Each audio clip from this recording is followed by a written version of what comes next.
no solamente poder ampliar la mirada sobre el tema de los consumos, la promoción de la salud, promoción del desarrollo personal, el acompañamiento a las personas en sus diferentes dificultades de consumo, sino que también esto de poder involucrar, de que los profesionales se interesen un poco más sobre esta mirada, que me parece que es fundamental y es súper necesaria en este momento más que nunca. Escuchando a muchos y leyendo mucho, me estoy dando cuenta que hay un giro a nivel en muchos países, de vuelta a tratar de focalizar un poco más en la persona y no tanto en las sustancias, aunque hay todavía rigidez en ese aspecto. Me parece que está habiendo un giro, lo estamos notando en las reuniones que estamos teniendo en las escuelas con respecto a la prevención y demás, así que creo que estamos en un momento donde el humanismo, la mirada humanística y especialmente el enfoque tiene la posibilidad de insertarse con una mirada en este tema de los consumos, de darle una participación mucho más seria, más efectiva, más de calar un poco más hondo en cada área, con cada profesional, con cada institución, en ponerlo en discusión, en debate y demás. Así que para mí es un lujo que hayamos podido compartir estos espacios con Fabián, con Claudio, con Facundo, además de ser personas muy queridas y con afecto. Siempre son momentos de enriquecimiento, son momentos de crecimiento, son momentos de escucharnos y revisar, y siempre te vas con algo de aprendizaje. Así que bueno, hoy la mesa va a ser simple. Voy a tratar de que vamos a tratar entre todos de que esto funcione, porque la verdad que es la primera vez que hago esto usando el Zoom, por lo tanto es toda una aventura también. La idea es que yo voy a plantear algo como motivo de debate o como motivo de participación. Bueno, Facundo, Claudio y Fabián ya saben más o menos cómo viene, van a tener unos minutos cada uno para poder compartir algo sobre esto, y desde ahí me parece que todo va a empezar a funcionar con esto de escucharlos a ellos, lo que tengan para compartir. El tema va a ir sobre el cuidado, sobre las relaciones de cuidado, sobre las relaciones de ayuda que estamos teniendo, las perspectivas. Voy a leer un texto breve de Elena de la Aldea, que lo estuvimos leyendo este tiempo, incluso en la especialización, y me parece que va a ser como punto de partida para escucharlo, y a partir de ahí empezar a ver qué características, qué cambios se pueden hacer, empezar a ver qué podemos plantear como cambios institucionales, relacionales y de organizaciones en cuanto a las temáticas de ayuda en consumos problemáticos, en consumos de sustancias, en consumos de otras, de las relaciones complicadas o complejas con otras cosas, y cómo acompañar y cuál está siendo nuestra relación, cómo nosotros estamos funcionando, cómo nosotros como instituciones estamos funcionando, ¿no? Más bien es una mirada más introspectiva y reflexiva. Si están, disculpen que tengo una congestión terrible, así que voy a tratar de leer esto y abrirles el espacio. Vamos a ordenarnos así. Si me siguen, va a ir primero, para dar un orden, Fabián, Facundo y Ruth. ¿Está bien?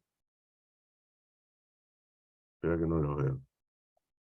A ver si ¿está todo ok? Facundo, ¿todo sí? Listo.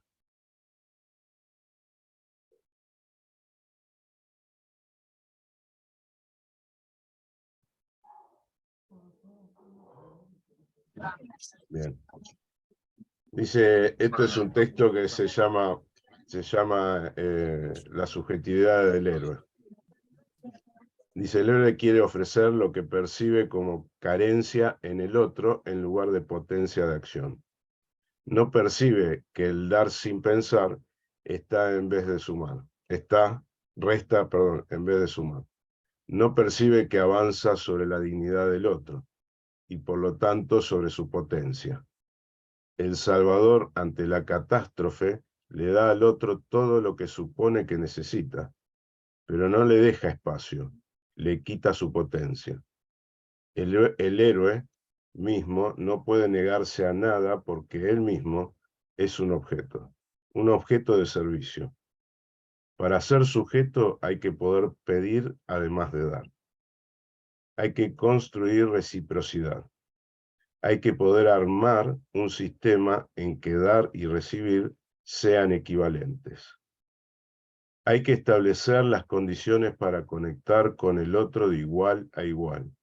También el héroe pierde su potencia como sujeto.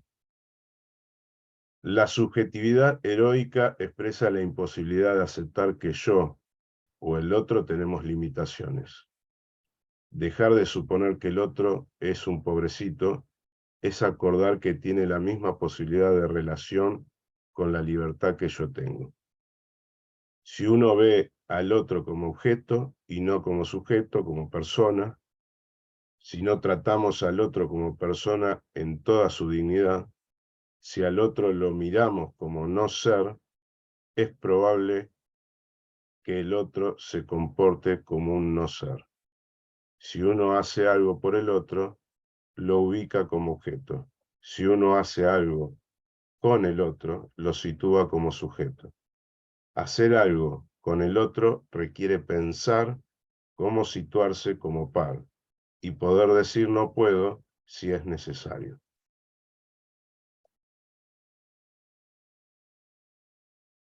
Bien, les abro la palabra para que tengamos reflexiones a partir de esto. Fabián. ¿Se escucha bien?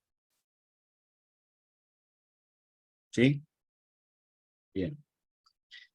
Bueno, yo justo había hecho como una breve categorización de las formas de cuidado, ¿no? Un poco la idea era conversar y pensar sobre el cuidado. Yo en la charla previa de que estuve la vez pasada, ya hice algún planteo al respecto, así que a lo mejor me repito a mí mismo, ¿no? Pero el cuidar, más allá que en primera instancia parece algo bueno, responde a un paradigma. O sea, cuidar no es cualquier cosa, es necesario poder aclarar de qué hablamos cuando hablamos de cuidado, ¿no?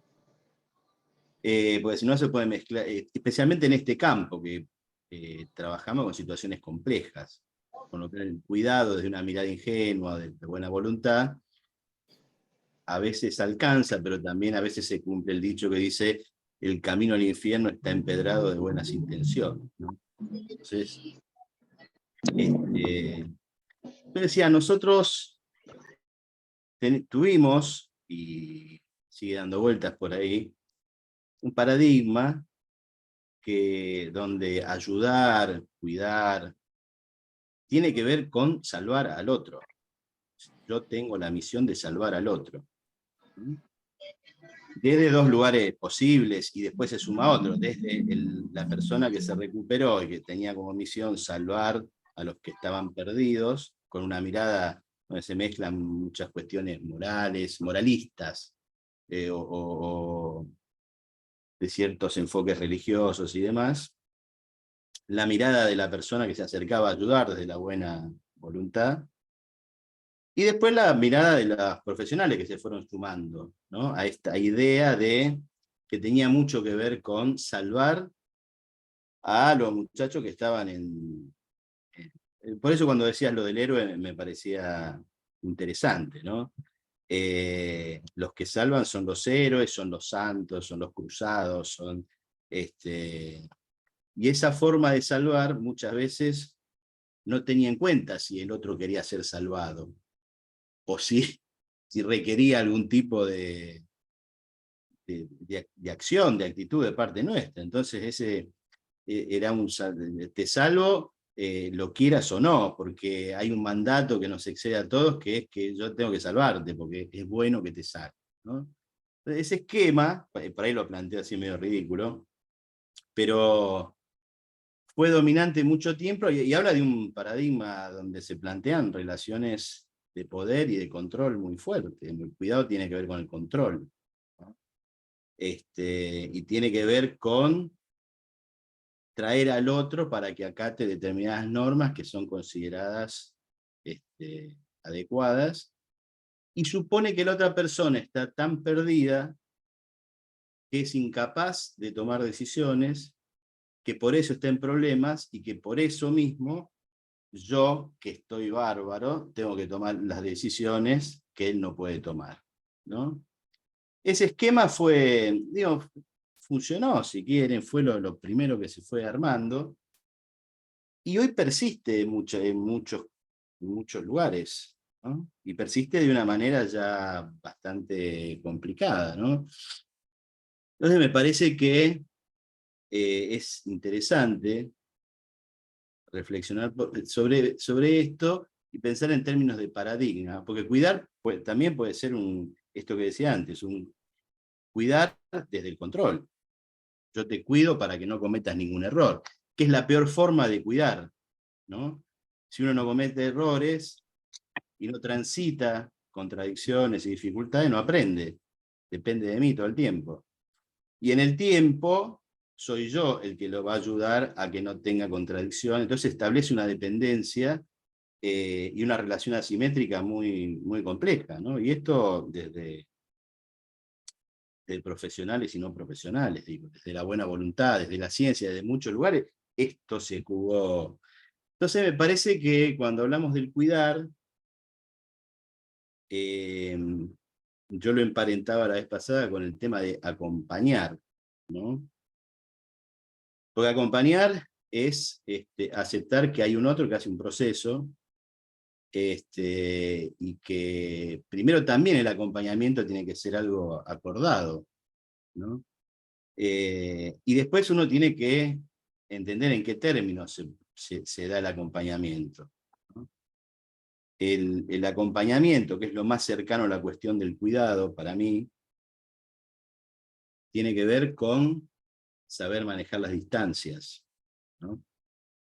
A veces acompañar es ir a la par, a veces acompañar es ir un poquito más retrasado, digo, para decirlo metafóricamente, y a veces acompañar es quedarse donde uno está y aprender a esperar, ¿no? Y aprender a esperar, con esto cierro, no sé cómo está el tema de los tiempos. Aprender a esperar tiene que ver con reconocer la subjetividad del otro. Reconocer que el otro, y yo, y todos, como pares e iguales, independientemente si se droga o no, todos tenemos tiempos para aprender, para equivocarnos, para enfermarnos, para curarnos, y que todos siempre tomamos decisiones, mejores o peores, pero siempre tomamos decisiones. Y que parte de ese aprendizaje es aprender a hacernos cargo de esas decisiones que tomamos, ¿no? Esta idea de suplantar la decisión del otro por la mía es muy compleja y puede llegar a ser muy autoritaria y muy, muy dañina, ¿no? Entonces me parece que esto de el cuidado vinculado con el acompañar, con el saber esperar, tiene que ver con reconocer al otro como un par, por más quebrado que esté, como un sujeto, como una persona, como quieran llamarlo, un sujeto, una persona, un ser humano, alguien que más allá de sus conflictos y demás, siempre puede elegir, siempre puede elegir. Poquito más, a lo mejor no en los términos que nosotros pensamos, ni los que nos parezca a nosotros fantástico, porque si uno trabaja en esto, bueno, uno tiene que saber trabajar sobre esas elecciones, sean buenas o malas, y bancárselas, ¿no? Y aceptar que el proceso es del otro, no es de uno, ¿no? Que uno hace otro tipo de proceso, ¿no? Entonces me parece, por un lado, ¿no? Esto de aprender a esperar los tiempos del otro es para mí central. A veces discutimos en el equipo, bueno, ¿qué hacemos con tal o cual paciente? Y yo pienso que no hay que hacer nada, hay que sentarse a esperar que haga el proceso que tiene que hacer. Y en ese punto, tener la habilidad nosotros de saber en qué punto llamarlo, o intervenir, o opinar, o enojarnos. Hasta enojarnos tiene que ver con una intervención, una mirada estratégica, ¿no? Porque si metemos lo personal en juego acá, tenemos un problema. Y por otro lado, bueno, esto de la no ingenuidad, ¿no? La no ingenuidad tiene que ver con no suponer que el otro es un puro padeciente que no puede nada, y que lo puedo ayudar con una sonrisa y un abrazo y demás, porque es cierto que ese vínculo es necesario y es constructivo y es sanador, pero no de cualquier manera y en cualquier momento, ¿no? Porque nosotros trabajamos con personas que están rotas, con rupturas muy complejas, y que están rotas no solo ellos, sino su historia, su individualidad, su psiquis, su familia, sus vínculos, o sea, y entonces ahí la ingenuidad es un problema complejo. Y por otro lado, relacionado con esto que decía, la cuestión del estigma, ¿no? Esto de considerar que el otro deja de ser una persona y empieza a ser un adicto, y entonces como adicto es determinadas cosas, es mentiroso, hace no sé. Porque desde esa mirada le doy un cierre definitivo a la situación, no le permito hacer otra cosa que ser eso, ¿no? Y me permite a mí diferenciarme, y bueno, ser yo el tipo que la tiene clara y la otra persona la que no puede. O sea, la cuestión del estigma, yo creo que lo planteé la vez pasada, lo vengo discutiendo en distintos espacios, es fundamental, ¿no? Y especialmente se juegan los procesos de estigmatización en nuestra intervención. Digo esto no para autoflagelarnos, sino para entender cómo hay ciertas matrices que se meten en nuestras prácticas, ¿no? Porque si no nos quedamos con una idea general del estigma en drogas y no, ya no sirve, ¿no? Preguntarnos y reflexionar sobre nosotros y nuestras prácticas, me parece que hace al trabajo que estamos haciendo. Así que bueno, nada, para mí el cuidar tiene que ver con esto, con establecer una relación de pares, con aprender a esperar y entender que el proceso es del otro, que las elecciones son del otro, y que nosotros somos parte de un contexto, no somos los actores centrales de este drama. Bueno, nada, eso. Buenísimo, gracias Fabián. Bueno, yo anotando un montón de cosas, supongo que la gente también está anotando. Te doy lugar a Fabián, Facundo. muchas Gracias. gracias. Facundo, director de Choice Counseling Internacional, podemos decir, ¿no? Estás silenciado, Facu. Buenas Hola, noches. Facu. Hola, ¿qué haces, Claudito? ¿Cómo andás?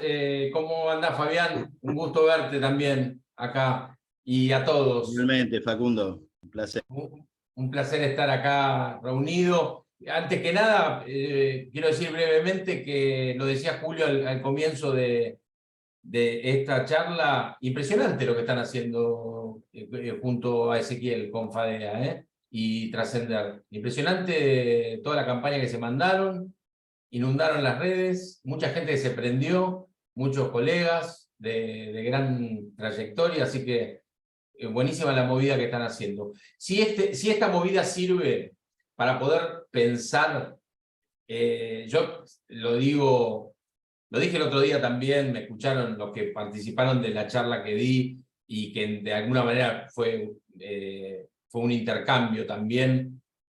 Para mí, concientizar está muy bien que pongamos una fecha, ¿no? Como para poder decir, bueno, parémonos a pensar en las cuestiones que atraviesa el ser humano, los consumos de sustancias, los fenómenos que provoca el narcotráfico, todo lo que implica el tema de los psicoactivos, ¿no? En las comunidades, en las sociedades.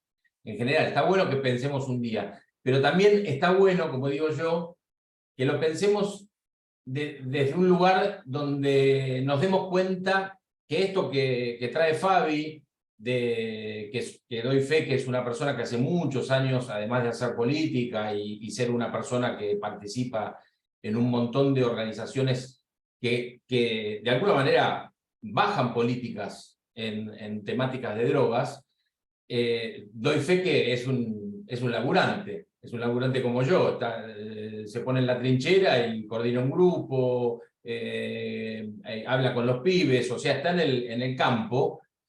Y la verdad es que lo que digo es, para mí, repensar este tema de la temática de drogas es justamente lo importante para mí es cambiar el foco y pensar que atrás de una persona que abusa de sustancias o se convierte en un adicto, hay una persona con una historia, con un contexto determinado, que es necesario que podamos llegar a él. Y llegar a él implica sacar todas las capas que tiene la cebolla, o sea, sacar todos los prejuicios, el estigma, y poder encontrarnos con él. Entonces, para mí, el desafío es empezar a hacer un esfuerzo porque en los programas los programas sean los primeros que cambien la mirada, ¿no? Porque las personas, los usuarios que llegan, yo les cuento un poco, mi trabajo diario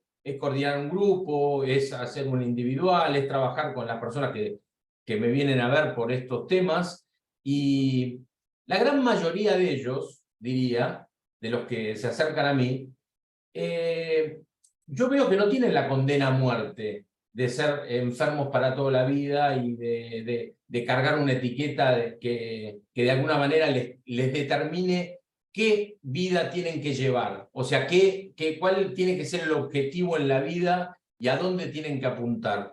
Yo creo, estoy convencido, por experiencia personal y también por la experiencia de trabajo que realizo, que si nosotros al consultante, al paciente, como lo quieran llamar, le respetamos su libertad, ¿sí? Su libertad de elegir qué camino quiere tomar, su libertad de elegir si se quiere internar o no se quiere internar, su libertad de elegir si quiere consumir o no quiere consumir, su libertad de elegir con quién se quiere tratar. O sea, si lo respetamos, yo entiendo que de ese consultante, cuando llega a un encuadre terapéutico, a un encuadre de ayuda, donde realmente lo que encuentra es alguien que lo respeta, que se encuentra con él, realmente lo que surge de ese consultante es una tendencia a mejorar, una tendencia a estar mejor.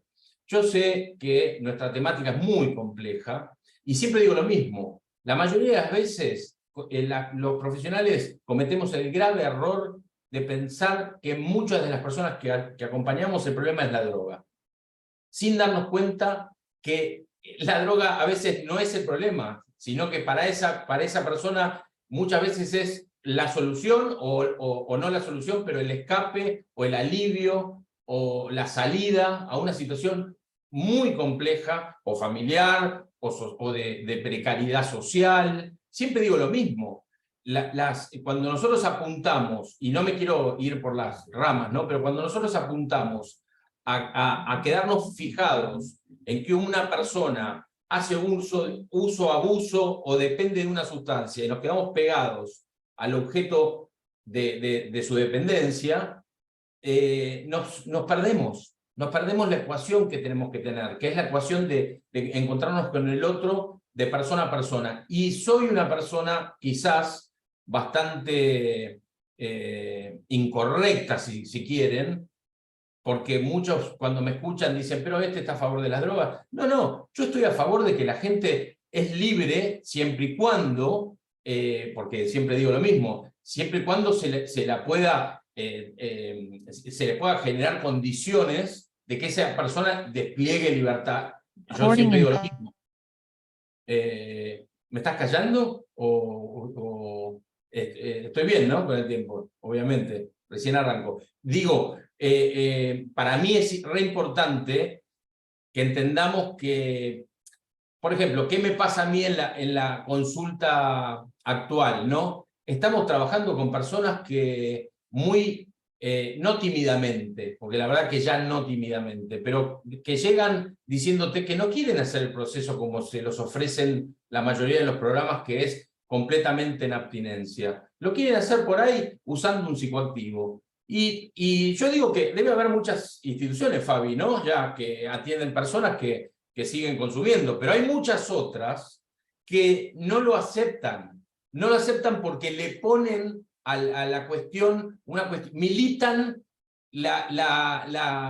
el juzgamiento a la persona que consume, militan una idea de un mundo sin drogas, militan desde un lugar puesto en la sustancia, militan algo que es hasta contradictorio, que es esto de, y a mí a veces me enoja, ¿no? Esto de la recuperación es solamente esta. Tenés que estar en abstinencia toda tu vida y tenés que hacer un programa o seguir determinada cuestión. Y yo la verdad que no creo en eso y veo un montón de procesos de personas que cambian sus vidas, mejoran y demás, y quizás empiezan fundamentalmente sintiéndose aceptados en lo que pueden en ese momento. Fabián hablaba de saber esperar. Saber esperar en realidad es saber acompañar al otro y desde ese lugar saber que el otro va a tratar de hacer lo posible dentro de su historia personal, su contexto social. Hay gente que la tiene más fácil, hay gente que la tiene más difícil, pero en definitiva lo que digo es humanizar las relaciones de ayuda en este campo y en todos, pero en este campo es la ecuación de que el otro es parte importante. No somos los especialistas que tenemos que hacer una dirección del camino que tiene que hacer el otro, porque ahí caemos en un lugar que siempre digo que uno a veces trabajando cae en esta idea de pensar, y me ha pasado a mí, de que yo sé más lo que necesita el otro que la misma persona que tiene el problema. Eso es erróneo. Hay que saber escuchar al otro y tampoco al otro cancelarlo con que es una persona que no tiene sano juicio, que es un loco, que es un manipulador, que es un mentiroso, que es un poco también lo que decía Fabián, ¿no? ¿Cuánto le ponemos al tipo? Es muy difícil que alguien que carga semejante peso de cartel y de estigma se sienta en la libertad de hacer un camino aunque se equivoque, pero poniendo su opinión, poniendo su impronta, poniendo su forma de ver su historia. Entonces yo creo que es un buen momento cuando hablamos de cuidado y cuando hablamos de pensar en este fenómeno, es un buen momento para pensar, a ver, nuestra sociedad, porque no son solamente las drogas, ¿no? Es la tecnología, son un montón de factores que hacen que las personas tiendan o tendamos a tener ahí un bastón, o a tener ahí un escape, o a tener ahí algo que compense aquello que siempre digo que es el miedo, la incertidumbre del devenir, la ansiedad de un mundo que va muy ligero, que muchas veces nos queremos bajar, que estamos todos en esa situación, cada uno de nosotros. No son los que se drogan los raros, todos tenemos una situación de una sociedad muy difícil, ¿sí? Estamos todos inmersos en el mismo mundo, todos somos finitos, todos tenemos que lograr, si se puede, lograr tener una vida lo más práctica posible, con significado, que entiendo perfectamente que la mejora, si queremos pensar verdaderamente en estos fenómenos de apego y de escape, la mejora es trabajar en nuestras sociedades en la promoción de salud. Promover salud, que significa no estar apuntando a perseguir a la persona que consume. De hecho, hace poquito dije que para mí y lo vuelvo a repetir, para mí hay mucha gente, mucha más que las personas que tenemos en nuestros centros, mucha más. Yo diría, la gran mayoría son personas que abusan de las sustancias, que no están en una situación de cronicidad, y como decía Fabi, a veces tenemos personas que están realmente muy enfermas, con patologías graves, severas, con cronicidad en su sintomatología, con familias totalmente destruidas o sin familia, en situación de precariedad, de calle, de falta de todo. Son casos muy complicados y que muchos de ellos los atajan los centros donde lo que llega es una persona muy destruida, ¿no? Con una realidad muy compleja. Pero después la gran mayoría son personas que pueden llevar años abusando de las sustancias o abusando en una conducta o abusando de lo que les quiera ocurrir, y que no llegan a los centros por justamente no querer cargar este estigma, o por esto de no querer ocupar un lugar, de que ellos tienen que llevar esta etiqueta. Y yo digo, si la realidad, la mayoría de la gente que está, por lo menos en nuestro programa, que es un programa, no sé si saben, pero es un programa ambulatorio, es de menor complejidad, pero es gente de muchos años de consumo, a la mayoría de esa gente que vienen con tratamientos anteriores, donde están repitiendo que son adictos crónicos o que son adictos que de por vida llevan esta enfermedad, a la mayoría les trato de decir que se corran de ese lugar y traten de hacer un proceso donde puedan conocerse, obviamente, puedan hacer un cambio en sus vidas y que puedan ver si son adictos o no. Porque mi experiencia personal también me dice que yo era el otro día, creo que fue Marcelo Fino que está acá. Hola Marcelo me dijo, medio que me dijo, sí, con tu historia, que es una historia más. La verdad que no lo cuento todo el tiempo, pero digo, yo tuve una historia de 4 veces internado en comunidad terapéutica en los años 80, en el modelo de comunidad terapéutica más tradicional de la Argentina, porque fue el primero, donde supuestamente tuve 4 internaciones seguidas en un periodo adolescente joven, mi condición era un adicto y un adicto sin posibilidad de cura, y sin posibilidad de hacer una vida normal.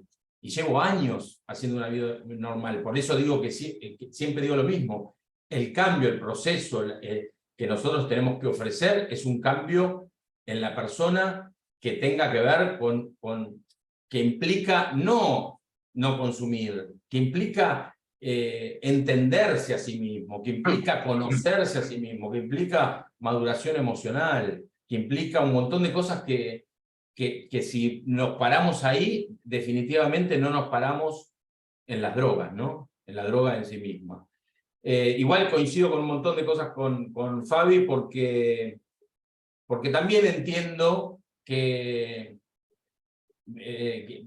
entiendo muchísimo, porque nos conocemos hace mucho tiempo con Fabián, y entiendo muchísimo que hay tantas miradas en esta temática, y hay tantas posiciones, yo digo a veces hasta muy políticas, ¿no? Porque también se politiza esto, ¿no?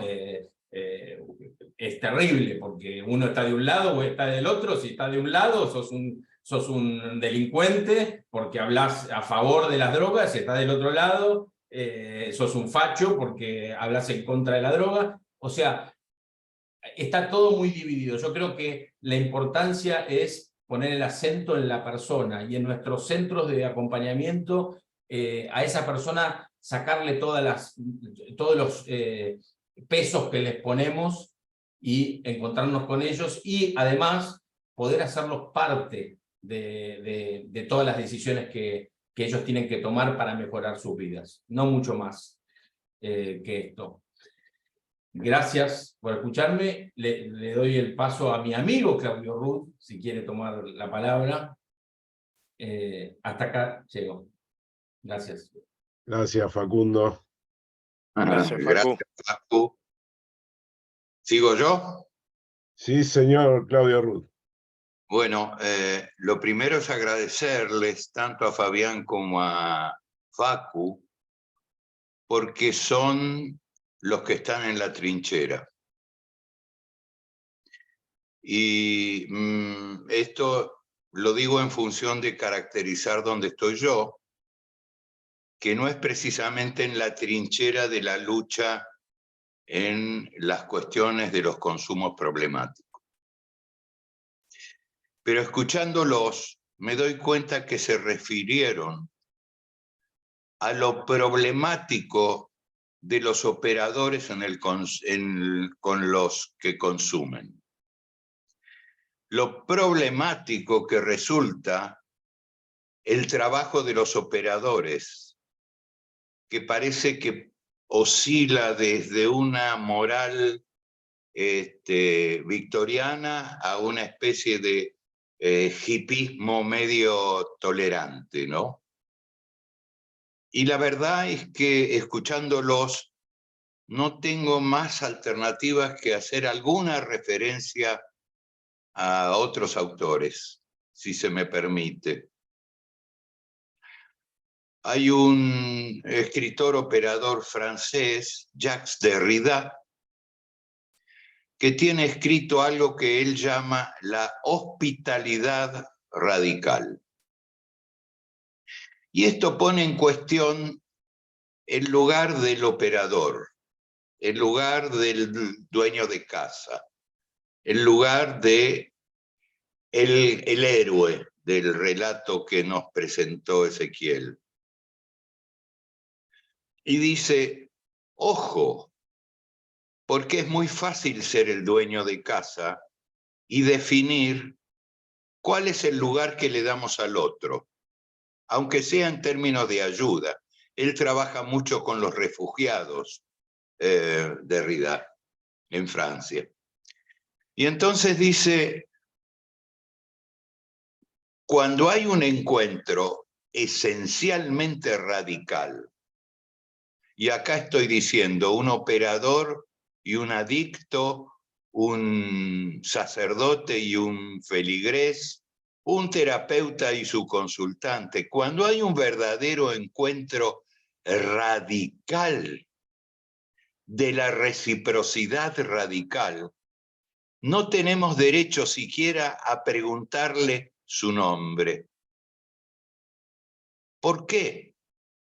Porque preguntarle su nombre es definir el territorio en el que nos vamos a desenvolver según mis normas. Hay que presentarse diciendo el nombre.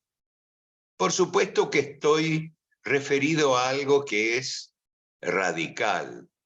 Yo no creo que se trate que la relación entre un operador y una persona que consume tenga que tener esa radicalidad.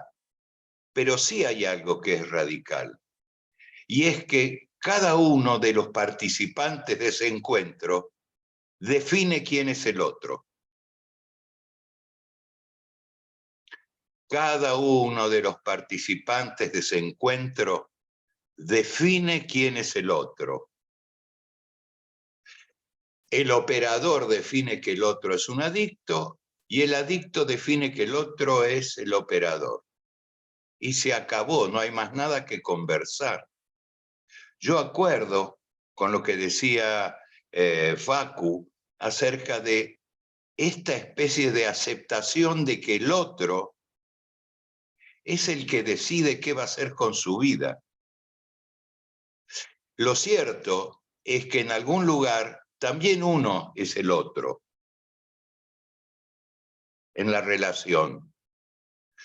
Y eso me recuerda a un psiquiatra famoso, Ronald Line, autor y escritor de lo que es la antipsiquiatría, que decía que en la relación del médico con su paciente ya estaba jugada la relación en términos de sujeto-objeto. Entonces, ya no hay lugar, resquicio por donde ingresar. Ya está todo definido en esos términos, porque a priori está definida la relación. Yo tengo un consultante del que estoy aprendiendo un montón. Él me dice, yo tengo un combo. El combo es la blanca, el alcohol y la mina. Un combo que uso una vez por semana. Y ojo, no hay lugar a una segunda oportunidad del combo. Una vez por semana el tipo usa ese combo. Claro, si uno lo mira desde una perspectiva moral, hay mucho que cuestionar. Pero desde la perspectiva de lo que él vive, está fantástico. Vive en acuerdo con, labura todos los días, tiene su familia y demás, y además el combo. Y de él estoy aprendiendo que hay muchas, infinitas maneras de relacionarse. No solo con la droga, de relacionarse con el otro. Lo que me llama la atención es que cuando hablamos de consumo, no entendamos que el consumo tiene que ver con un mundo donde lo que reina es el consumo. ¿De qué? De verdades, de sustancias, de objetos. Todo eso forma parte de la naturaleza consumidora que tenemos como realidad vital. No podemos salir de eso. Lo único que me trae esto es a Paulo Freire, un pedagogo brasilero, que escribe algo muy hermoso a propósito de lo que él llama la relación sometedor-sometido. Y dice que en la relación sometedor-sometido da igual que uno sea el sometedor y el otro el sometido, porque después se da vuelta y vuelve a hacer lo mismo. Hay que terminar con esa relación de sometedor-sometido. Y él dice, nadie se cura solo. Y nadie cura a nadie. Los hombres sanamos en comunión.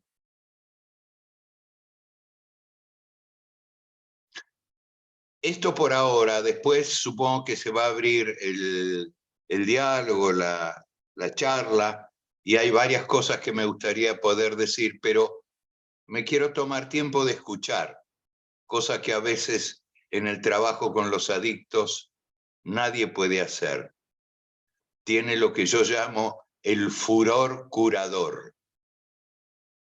Bueno, paro aquí.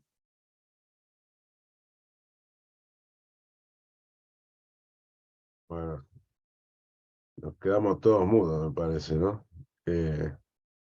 Fabi, te debo derecho a un minuto más, si querés. ¿A quién? El primero, a Fabián, digo, siempre el Hombre, primero, viste, es el que es el más correcto de todos. se y quedó es el corto. Dale, Fabi. pasa siempre. No. Igual con libertad. Si alguien quiere hacer una Dono un pregunta, minuto. si alguien quiere ya abrir alguna consulta, alguna pregunta o aportar algo, me parece que es el momento para bueno, para plantearlo. Sí, Pablo. Gracias, sí. Yo le quería preguntar a Claudio, porque me dejó pensando mucho esto de que cada uno de los participantes define quién es el otro, ¿no? Y digo, uy, qué bueno que alguien me defina, ¿no? Cuando yo estoy perdido, cuando yo no sé qué sé, que alguien defina, vos sos esto. Y creo, y la pregunta tiene que ver con que claramente me parece que el enfoque centrado en la persona tiene que ver con que yo me defina quién soy yo, y no que me lo van a definir un otro. ¿Pasa esto o no? A ver, lo que esa frase intenta decir es que cuando yo estoy charlando con vos, Pablo, este que soy aquí ahora en la relación con vos, no es el mismo que era antes de hablar con vos. La identidad que tanto valoramos acá en Occidente es una creación totalmente móvil y totalmente cambiante. Este que está hablando conmigo, este Pablo, cuando me escucha, ¿es el mismo Pablo que antes, cuando todavía no había hablado? Ok. De esto se trata, de aceptar que el otro de alguna manera me hace ser el que soy en este momento y yo lo hago ser al otro el que es en este momento. No estoy hablando de a partir de esto el otro queda definido. No, no. Vivimos relaciones cambiantes como si fuéramos nudos de una red que se establece y se desanuda y se anuda a otro. Así vivimos. La única cosa que es obligatoria en esta vida es que estamos en relación, nos guste o no nos guste, y que esa relación nos hace ser cada vez otro. Por eso hay buenos encuentros y malos encuentros. ¿Te aclaré algo, Pablo? Sí. Ok. Genial. Mabel Samer. ¿Qué tal? Bueno, yo Hola. como siempre tengo más preguntas que respuestas, y acá estoy reflexionando en esta relación de uno con el otro, y de verdad es interesante, es necesario que así sea. Ahora, ¿cómo está el otro, ¿no? El consultante, el usuario, porque nosotros a lo mejor nos preparamos, escuchamos, nos capacitamos, nosotros, digo, ¿no? Los que tenemos interés en esto, y le proponemos este nuevo paradigma. Pero a veces me parece que el paradigma este también tiñó, ¿no es cierto?, impregnó al otro, y el otro viene y dice, decime qué hago, cómo lo hago, qué tengo que hacer, ¿no? A ver si estamos de acuerdo. Cuando viene el consultante o alguien, decime qué hago, qué tengo que hacer. ¿Qué hacemos? ¿Cómo lo llevamos? ¿Cómo le decimos? ¿Cómo esperamos? Porque me da que si el otro viene todavía con su paradigma antiguo, vamos a estar pasando el tiempo y nada. A ver, ¿me expliqué? Sí. ¿Sí? ¿Puedo responder? Sí. Parece ser que los terapeutas, los counselors, qué sé yo, quien más, quien menos, tenemos claro qué darle al otro, ¿no? Por esto del nuevo paradigma. Y yo me pregunto, nosotros, ¿qué recibimos? ¿Qué nos da aquel consultante que viene desesperado porque no duerme de noche? Porque vive atormentado con una serie de ideas. Nosotros le podemos dar muchas cosas, comprensión, psicofármacos, ¿y él qué nos da?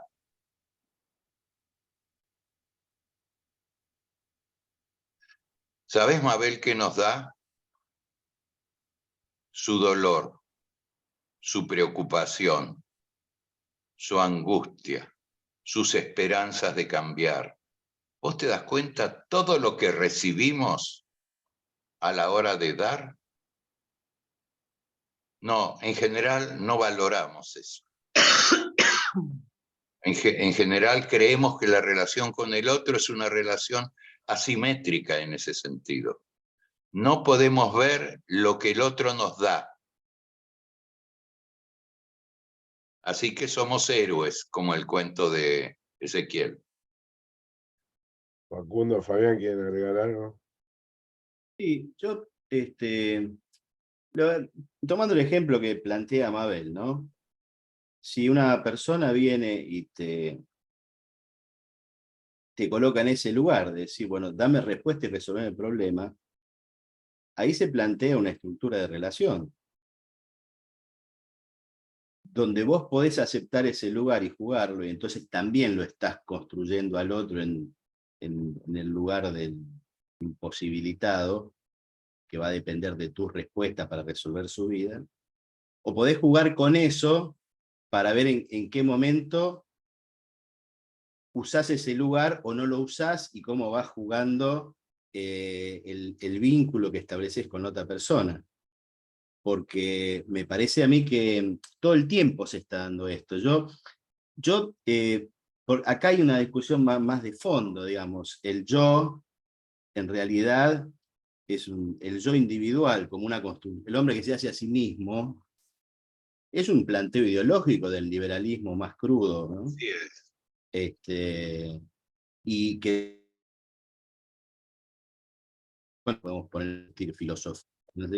Pero que desconoce que uno no existe por fuera de la relación que establece con los demás, y que la mirada del otro es constitutiva de uno, en el mismo momento que la mirada de uno es constitutiva del otro. No quiero enroscarla mucho, pero quiero decir, cuando uno se sienta con una persona a trabajar, pueden pasar mil cosas, que la persona venga muy quebrada y entonces espere que uno tenga contemplaciones y lo cuide. Entonces uno tiene o compra ese paquete y lo juega y se queda tranquilo, o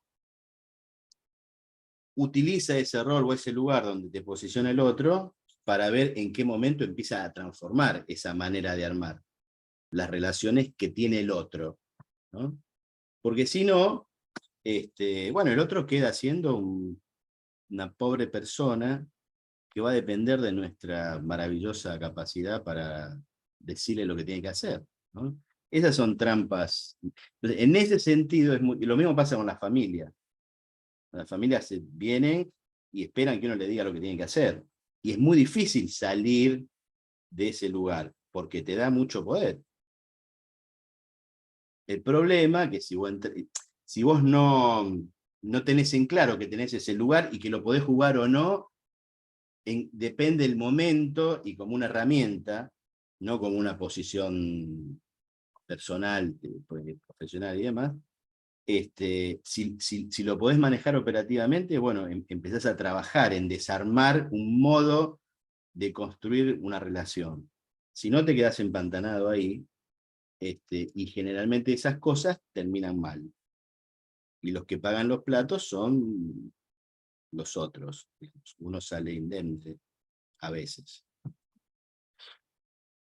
Sí, yo agregaría a lo que estaban diciendo tanto Claudio como Fabi, en relación a la pregunta que salió, que en nuestro trabajo es muy común que las personas que llegan a pedirnos ayuda, que llegan a un programa porque necesitan hacer un cambio, es muy común que necesiten o que soliciten, como lo dijiste, como lo preguntaste, bueno, ayúdame a salir o decime qué tengo que hacer para salir, ¿no? Puede pasar.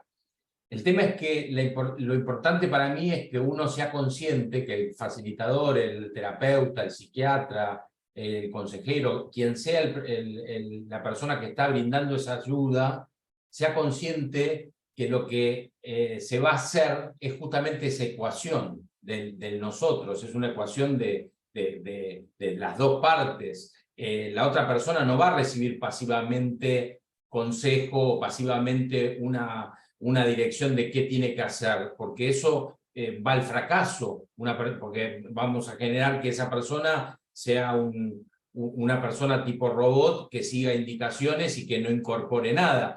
De hecho, yo en la consulta siempre les digo, todo lo que yo pueda hacer para acompañar este proceso que vos estás eligiendo hoy, y que lo estás eligiendo conmigo porque de alguna manera ves fiabilidad en mí, o porque te recomendaron, o porque conoces el programa, o porque te dio confianza en la primera entrevista, por lo que sea que me elijas, yo soy una persona que voy a hacer una ecuación, que vamos a hacer una ecuación juntos, para que vos puedas resolver tu problema, pero no, desde ningún lugar dejar entrever que yo le voy a solucionar el problema al otro.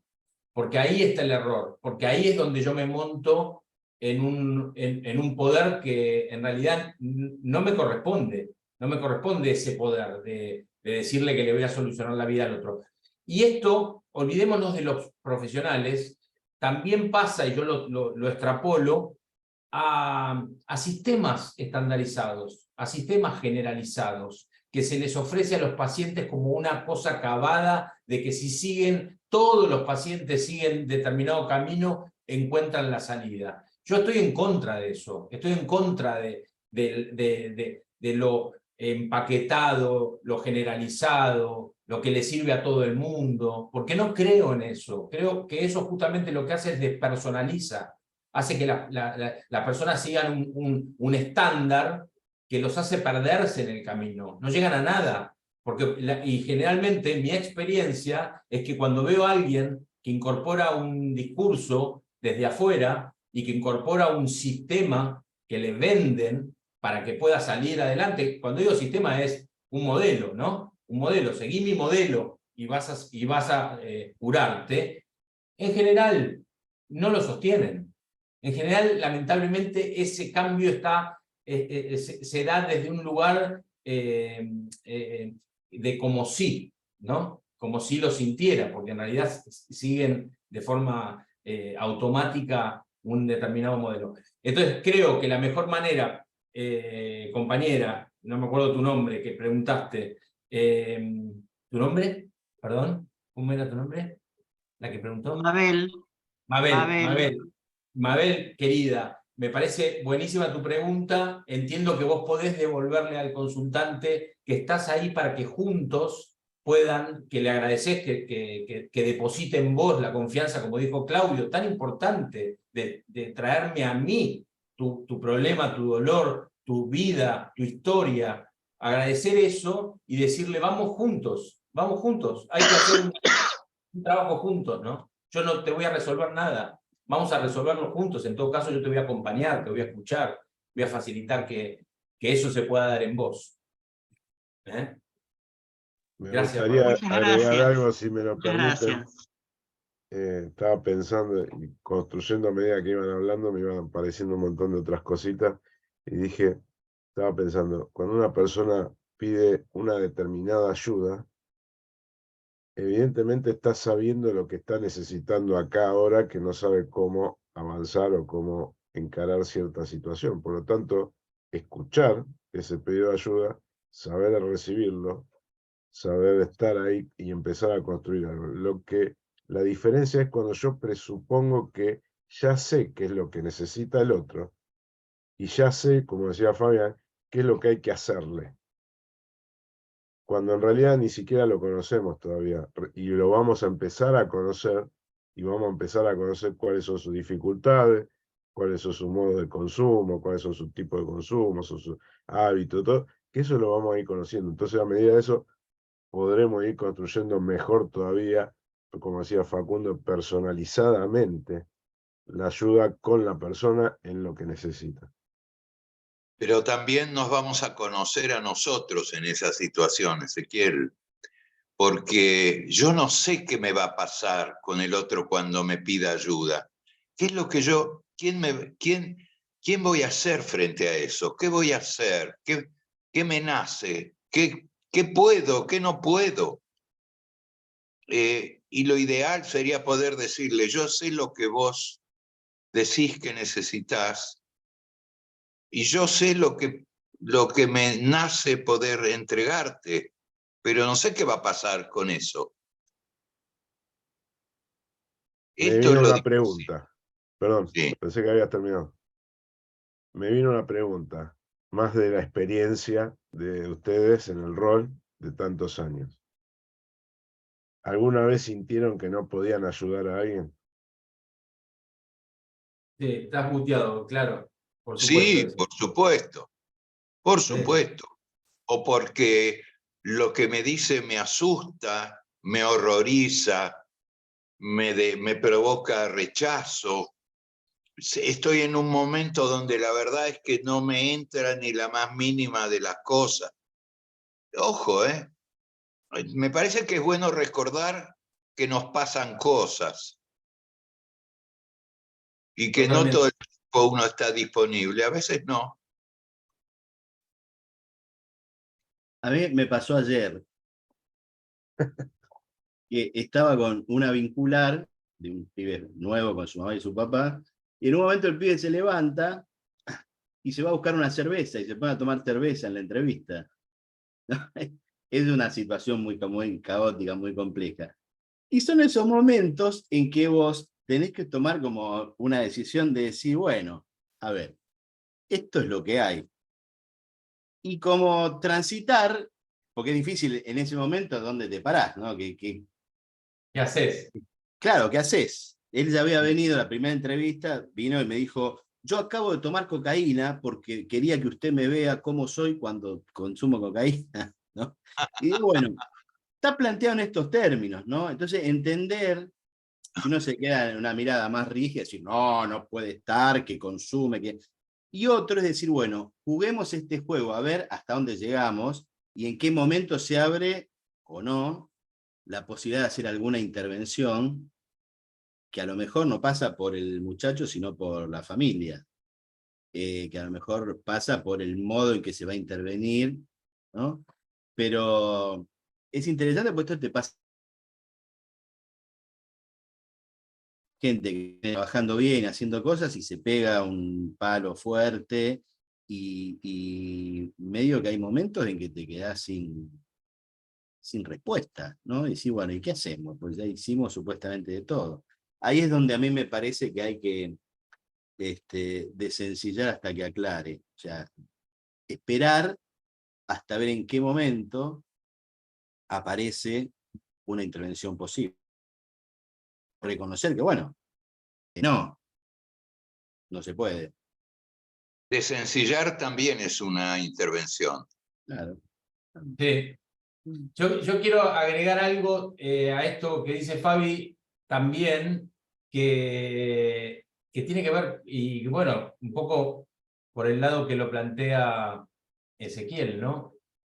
Que tiene que ver con que muchas veces, lamentablemente, lo que hay que corregir en aquellos que estamos trabajando en el campo y que estamos acompañando a estos sufrientes, a estas personas que nos traen su sufrimiento, como bien dice Claudio, es que ¿qué se nos juega a nosotros cuando esa persona no avanza? O creemos nosotros que no avanza, ¿no? Pero definitivamente, ¿qué es lo que se nos juega?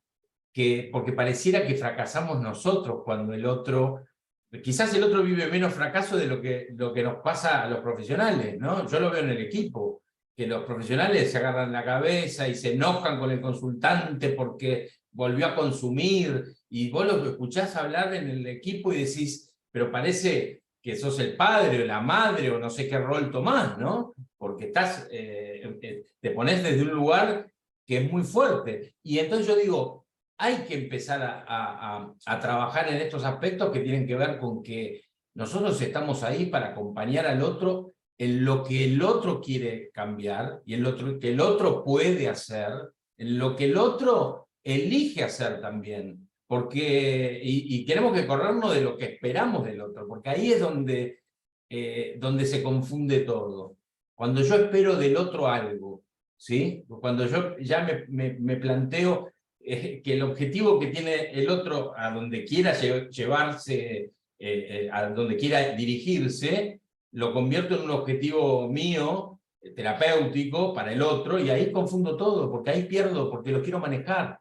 Ahí es donde aparece el error, porque lo quiero manejar, porque quiero que no se frustre, que no caiga, que no recaiga. Es más, no lo digo como algo que yo tengo completa. Miren, hace muchísimo tiempo que trabajo en esto, mucho tiempo, desde muy joven, y me sigue pasando. Por eso digo, hay que revisar, hay que supervisar, hay que estar atento a uno cómo ofrece la ayuda. Esto me parece fundamental. Solamente eso. Solamente eso. Como si No, fuera- no, solamente eso no, es bastante. como si fuera poco. Genial. Ahí, Me parece muy eh, alentador que en esta conversación se esté hablando de quienes se supone que tienen la función de curadores, salvadores, héroes, que estemos repensando nuestro rol en ese sentido y seamos capaces de bajarnos del caballo, digamos, pero no hasta que aclare, sino de bajarnos del caballo y darnos cuenta que hacemos lo que podemos, que no es poco.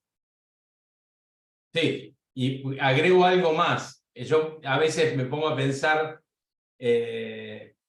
tanto vos, Claudio, como Fabi, y muchos de los que están acá presentes, y ya me parece que estaban levantando la mano, ya las dejo, pero digo esto chiquito. Muchos de los que estamos en consultorio, ¿no? Que estamos atendiendo, estamos acompañando, nos pasa que es muy loco porque el otro viene a pedirnos ayuda, pero en un encuentro por ahí, yo resueno por todos lados. Resueno por todos lados, me enseñan mucho los consultantes, mucho más, en muchas oportunidades yo digo, puta, qué lindo encuentro, pero no por cómo trabajó el otro, por lo que hicimos juntos, por lo que trabajé yo también, en lo personal. Hay muchos consultantes que son para mí una bendición. Es muy lindo atenderlos. Cuando se dan, como dijo Claudio, cuando se da la condición de que se da ese encuentro, ¿sí? Que no siempre se da, que es real, no siempre se da. Porque no siempre están las dos partes dispuestas a que, o están listas como para que eso se genere, ¿no? Ese encuentro se genere. Ahora, cuando se genera, es maravilloso. Es maravilloso. Flavia levantó la mano. Hay una pregunta en el chat también, Ezequiel. Ah, ok. Ahora le damos lugar a Flavia y hacemos la pregunta del chat después. Buenas noches, muchas gracias. ¿Me están escuchando bien? Sí, perfecto. Sí. Algo pequeño para como aporte. También, cómo tiene que ver el tema de ser asertivos y la empatía, ¿no? La asertividad y la empatía, cómo procedemos cuando, como dice Facundo, con ese otro, dijo Claudio también, que pide ayuda, y cómo no hacemos, cómo no hacer de nuestro rol, nuestra función, involucrarnos, porque obviamente que no podemos pasarlo desapercibido a lo que nos pasa a nosotros con lo que estaba comentando Claudio, cuando escuchamos lo que el otro necesita y por ahí poner mucho de nosotros más, como decía Facundo, lo personal y la frustración después, ¿no? Es bastante eso es, digamos, como desarrollo personal, trabajarlo mucho por ejemplo, yo hago mucha terapia personal para poder trabajar con mis acompañados, y la verdad que es a veces ese temor, ese miedo al qué pasará mañana o con qué me encuentro, con algo nuevo seguramente. Y es bastante, no sé si decirlo difícil, pero es ponerla, no sé cómo explicarlo, la postura, ¿no? De cómo hago para que el otro siempre me vea bien y se vea reflejado en mí ese bienestar. Eso.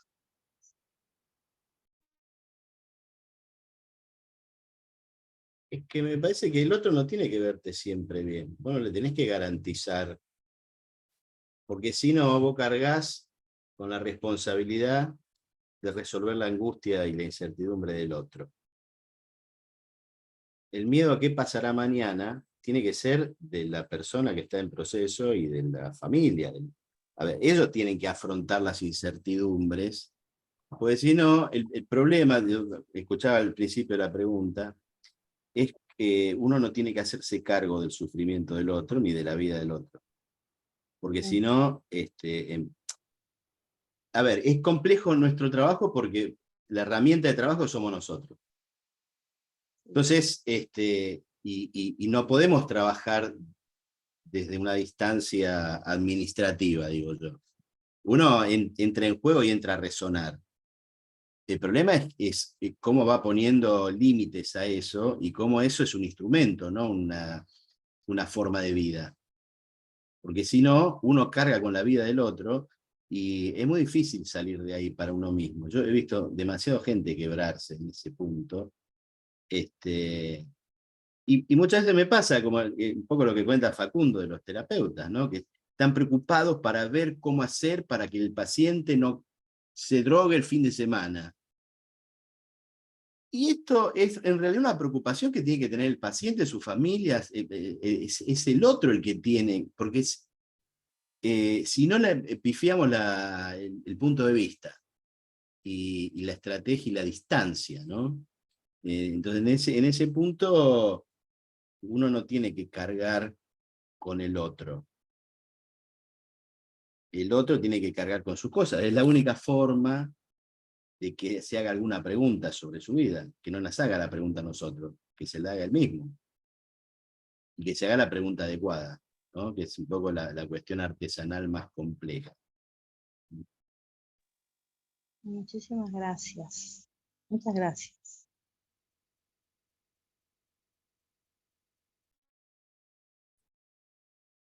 Bueno, si alguien quiere completar algo o leo la pregunta. Yo, una más. No, pero, dame un segundito, Mabel, que antes leo la pregunta, después está Verónica, y así no me olvido, levantar la mano, así no me olvido de vos. Dice acá, bueno, si nunca tienen miedo a un intento de suicidio o a un sobreconsumo, interpreto, bueno, sobreconsumo, una vez que se abre la persona. ¿Quién fue la persona quién es la persona Fabiana que Segura. ¿Estás por ahí? A ver, levántame. Ah, ahí está. Acá está Fabiana. Fabi, exactamente si no tenemos miedo, ¿en qué sentido lo decís? Si tenemos miedo, explica un poquito más la pregunta. Si tenemos miedo que el consultante tenga una situación más grave que la que trae. No entiendo bien la pregunta. Que al abrirse, digamos, que al abrirse no, o sea, como, digamos, como terapeuta, como nosotros, ¿no? Que al abrirse o al indagar la persona se desborde o llegue, porque es como que me resulta muy difícil ver el límite de que no tengo nada que ver con el otro cuando una vez que salga de la consulta. Me es muy difícil no poder sentir que pueda, no digo empujarlo, pero sí que se desbande o que se descoloque en esta situación, digamos. Yo en lo personal, está bien, Fabi, por ahí después si quiere contestar alguno de los compañeros, pero yo en lo personal, Fabi, creo que justamente el hecho de a una persona que está muy sensible o que viene muy golpeada o que tiene un problema donde puedes llegar a tener un síntoma o una actuación y demás, la verdad que el ofrecerle un espacio de escucha no amenazante y todo generaría lo contrario, que él se sienta contenido, que él se sienta escuchado. Creo que una situación de mucha presión, de mucho juzgamiento y demás podría o no generar algo negativo en la persona, pero si vos le ofreces una escucha que parte de escuchar lo que él te quiera traer, no una escucha que vos le mandás le buscás en él que te diga algo que vos querés escuchar, sino una escucha generalmente nosotros decimos cuando trabajamos que las personas que están atravesadas por un problema de consumo de drogas, en los primeros momentos de su proceso, cuando generalmente profundizan o van ellos a lugares donde son muy dolorosos, puede haber recaídas. Puede haber situaciones de recaída porque la persona se siente vulnerable o se siente muy sensible y hace lo que está acostumbrado a hacer, ¿no? Que es ir a consumir. Entonces nosotros tenemos como una idea de acompañar y un cuidado que tiene que ver con que apenas comienza el proceso la persona, el facilitador no lo lleve a profundizar, ¿sí? No lo guíe para que profundice, sino más bien que tenga un encuentro diferente, digamos, no llevarlo a profundizar. En etapas más avanzadas del proceso, la persona tiene más herramientas, más recursos, para evitar eso que quiere evitar, que es consumir, para no hacer síntomas, y para no hacer algo que le va a hacer mal. Entonces, en etapas de proceso más avanzadas, sí, los facilitadores pueden acompañar al consultante a que se anime a profundizar más, ¿no? A ir a esos lugares más dolorosos, más incómodos, más terribles para él, porque tiene recursos. Pero en general, en términos generales, si el espacio que yo ofrezco es un espacio de no amenaza y no presión para el otro, eso no lo voy a provocar yo. Si la persona después se quiere, hablaste de suicidio, si la persona se suicida o tiene una sobredosis y demás, no va a ser por el encuentro que tuvo conmigo en un primer espacio, ¿no? O en un espacio que yo le ofrezco. ¿Se entiende? Claro, pero ahí está, pero tenés un cuidado posterior y hay un acompañamiento para que justamente esto no suceda o para que justamente se sienta acompañado. No es que termina una consulta y queda como que ya está, se fue y listo. A eso voy, que no hay un cuidado posterior o un lugar donde pueda sentir que no terminó ahí el encuentro o él quedó con la llaga abierta y queda así. Hay un acompañamiento en los casos. Por eso distinto. Está bien. Supongo, Fabiana, una persona con características donde está en un momento muy delicado de su vida y viene a pedirte ayuda por un consumo en su vida, en general acude a un programa que le va a dar un soporte y le va a dar un acompañamiento. No sé, es difícil contestarte la pregunta porque no sé en qué instancia está la persona, si es una primera entrevista, si es alguien que ya está en el programa y comenzó, pero en general el concepto es que si la persona va a un programa y tiene un espacio terapéutico, esa persona está acompañada, porque tiene el espacio, sale del espacio, y aunque esté en el dispositivo que esté, tiene referentes y demás, ¿no? Y además se va a trabajar con la familia, con personas que lo puedan acompañar. Lo que sí dijo Fabián, y yo no lo quiero pasar por alto, es que nosotros no podemos equivocar el rol. Nosotros no somos bomberos, no somos, porque no somos bomberos, no somos médicos de guardia 24 horas, no somos tampoco los padres, no somos la mujer del consultante, somos personas que nos ofrecemos a acompañar un proceso. Y para eso necesitamos contar, que la persona, mejor dicho, pueda contar con personas criterios que acompañen ese proceso que va a empezar de deshabituación, que en general es un proceso difícil, ¿no? Es un proceso difícil por un montón de situaciones. Y más cuando las situaciones de contexto son desfavorables. Si la persona tiene patología, si la persona no tiene familia. Digamos, hay un montón de cuestiones que pueden complejizar más la situación de ese ser humano, ¿no? De esa persona. Nosotros tenemos, hasta donde nosotros podemos hacer es justamente ofrecer la escucha, poner el oído, poner el hombro, estar ahí acompañando. pero no podemos hacer el rol de la mamá, ni del papá, ni del bombero voluntario. Ni de ¿Entiendes? Batman ni Robin. Ni de Batman.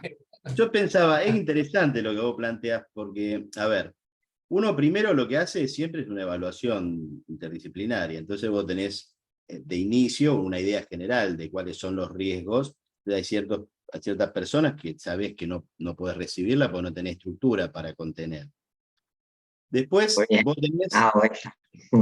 vos tenés un esquema, trabajás tenés un esquema de contingencia para contener situaciones donde acompañás a la familia y a los recursos externos para que contengan posibles situaciones. Después, otra cosa, no siempre uno consume porque está angustiado. Consumir también tiene que ver con el placer. Entonces, yo tengo un paciente que consume cocaína en los momentos que se conecta con la muerte de su hijo, con un nivel de angustia extraordinario, y tengo personas que son más fiesteros, si querés, y por momentos se toman cocaína 4 días seguidos porque están en tren de fiesta y demás. ¿Entendés? Entonces, esa complejidad también hay que manejar. Y después, una teoría, que ya voy a escribir algo al respecto, pero todavía tómenlo en pinzas. Cuando yo creo que todas las personas que yo vengo viendo tienen una lógica para descontrolarse. Y ese descontrol tiene picos y puntos de resguardo. Se descontrolan hasta un punto, después empiezan a bajar, ¿no? Entonces es interesante seguir esa lógica para que uno como equipo no se angustie cada vez que alguien se droga o se pasa 3 días desaparecido. Porque yo entiendo que es como un sistema de funcionamiento que en un punto se autorregula. Por supuesto que hay personas que no se autorregulan y se pasan de largo y se meten en un problema más complejo, ¿no? Digo esto que lo estoy pensando, tómelo con pinzas, pero para pensar esto, una persona que se descontrola, también consumiendo, también tiene una lógica ese descontrol. Y si uno lo entiende, sabe cómo acompañar y cuándo preocuparse y cuándo no. Entonces yo tengo un paciente que cuando se desbarata, arranca el jueves a la tarde y vuelve a su casa el lunes a la mañana. Y más o menos es regular ese ir. Cuando no vuelve el lunes a la mañana, ahí hay una señal de alerta. Digo un ejemplo para ponerlo, ¿no? Es una señal de alerta porque está pasando algo no esperado, ¿no? Entonces, bueno, ese paciente igual lo derivamos a un lugar de más contención y demás. Pero me parece como interesante tener en cuenta estas cosas.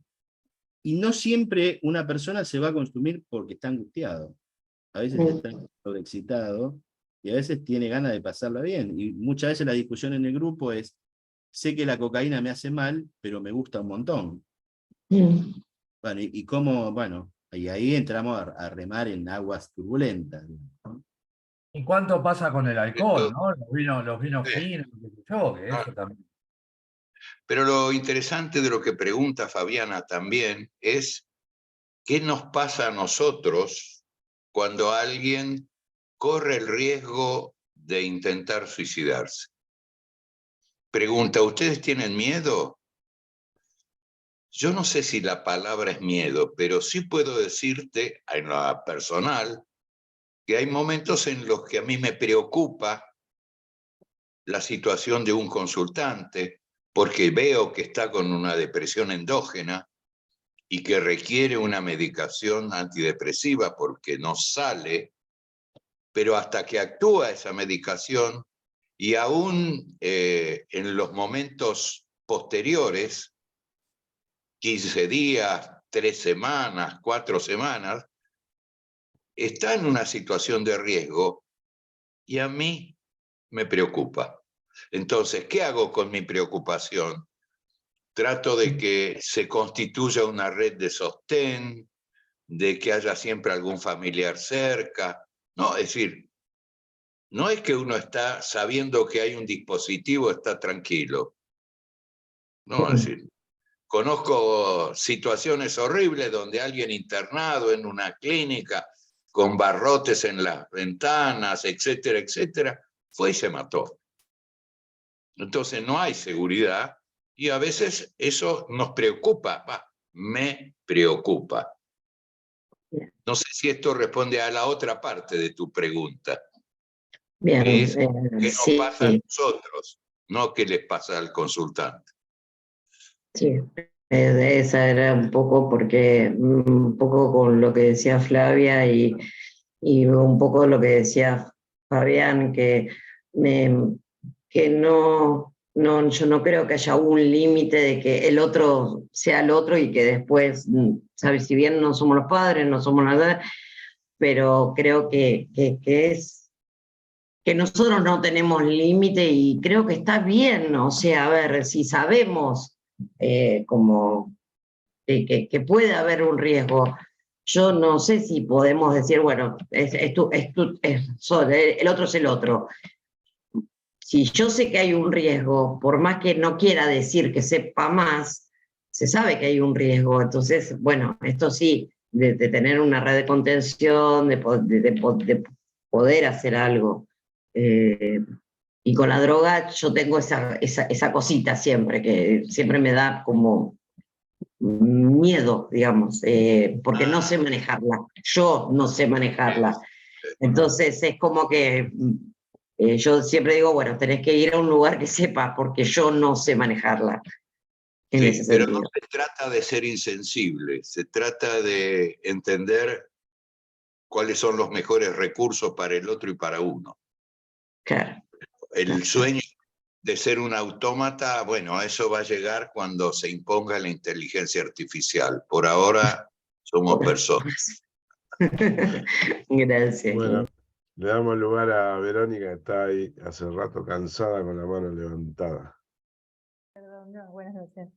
Tiene mucho que ver con lo que dijeron todos, porque estaba pensando en el riesgo de la fatiga por empatía, que es un poco esto, el no tener recursos para el autocuidado.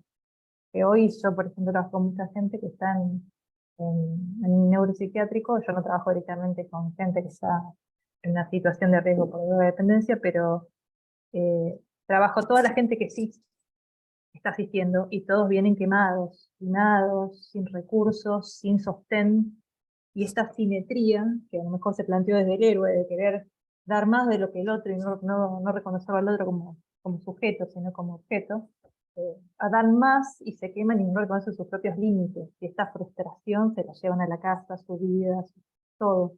Y es muy difícil salir de este lugar donde uno se conecta con el dolor del otro. Porque, bueno, yo vivo en un pueblo, vivo en Santa Fe, y eso es un poco la realidad de que son tus vecinos. Es un lugar chiquito, entonces vos no puedes decir, esta persona no la veo, no la conozco. Entonces también está eso, de que vos no puedes mirar para otro costado sin que te toque. Entonces, ¿cómo se maneja este autocuidado? Que sería para mí sumamente importante que siempre se explique, que se dé, que se habiliten espacio para personas que están en espacios así, que son de riesgo. Generalmente son más riesgosos que otros porque están expuestos a todas estas situaciones. Porque nada, como dice Roger, nada de lo que es humano me es ajeno, digamos, de algún punto todo nos toca. Reconocer esa vulnerabilidad para hacerle una fortaleza. Es un poco ese planteo, pero ya lo estuvieron respondiendo. Gracias, Verónica.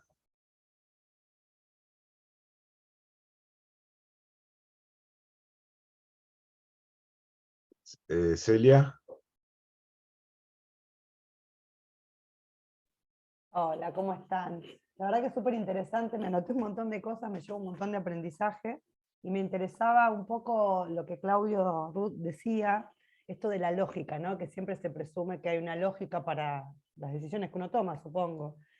Lo que pasa que no siempre la lógica es, uno camina hacia la solución más adecuada, ¿no? Digo, porque uno justificar en la lógica supuesta que uno tiene, podríamos decir que cualquiera de nosotros en situaciones agobiantes de la vida, podríamos ir hacia lugares que nos dañan, ¿no? Entonces, ¿cómo hacemos para cambiar esa mentalidad estática o quizás estructurada, ¿no? Donde la lógica siempre es hacernos mal y no hacernos bien, ¿no? Digo, me parece como interesante también ver cómo nosotros cambiamos esa lógica y ayudamos al otro a que cambie esa lógica como mecanismo de defensa de autodestrucción, ¿no? Porque todos tenemos una forma de justificar lo que nos pasa, en acciones que hacemos, que se suponen que, bueno, es lo que puede hacer, ¿no? Digo, pero también requiere eso de una fortaleza y una valentía, ¿no? De decir, yo lo hablo desde la ignorancia en el tema, quizás desde la experiencia, sí, con un sobrino, que hasta aún hoy siempre está todo el tiempo no pudiendo salir de esa situación, que yo con Facundo una vez lo hablé, y me gustó mucho su enfoque. Entonces digo, ¿qué pasa con esta lógica, que en definitiva es dañina, ¿no? En la búsqueda del resultado de esa lógica de hacer algo? Le quería preguntar a Claudio.